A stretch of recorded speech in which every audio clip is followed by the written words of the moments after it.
স্ত্রীর যে 5টি কারণে স্বামীর দিন দিন স্ত্রীর প্রতি আকর্ষণ কমে যায়। আমাদের কাছে অনেকে বলে যে হুজুর, আমার স্বামী যখন আমাকে নতুন বিবাহ করেছে তখন তার আমার প্রতি অনেক ভালোবাসা ছিল, কিন্তু দিন দিন তার আমার প্রতি ভালোবাসা কমে যায়। এর কারণ কি? আমি এখন কি করতে পারি? খালি স্বামীদের দোষ আমাদের কাছে বর্ণনা করে। আসলে নিজেদের কিছু দোষের কারণে স্বামীদের আকর্ষণ কমে যায় স্ত্রীদের প্রতি।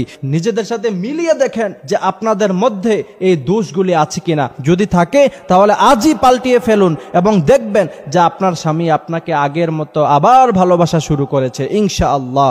1 নাম্বার, মুখে মুখে তর্ক করা। অনেক স্ত্রী স্বামীর মুখে মুখে তর্ক করে। একজন সবল পুরুষ, সঠিক মস্তিষ্কের পুরুষ জীবনে কোনোদিন এটা মানবে না যে তার স্ত্রী তার সাথে মুখে মুখে তর্ক করবে। এই বেয়াদব আল্লাহ রাসূল সাল্লাল্লাহু আলাইহি সাল্লাম তাদের জন্য বদদুয়া করেছেন যারা স্বামীর মুখে মুখে তর্ক করে। একজন পুরুষ এটা কখনোই মেনে নেবে না। আপনাকে সে হাজার ভালোবাসে থাকুক,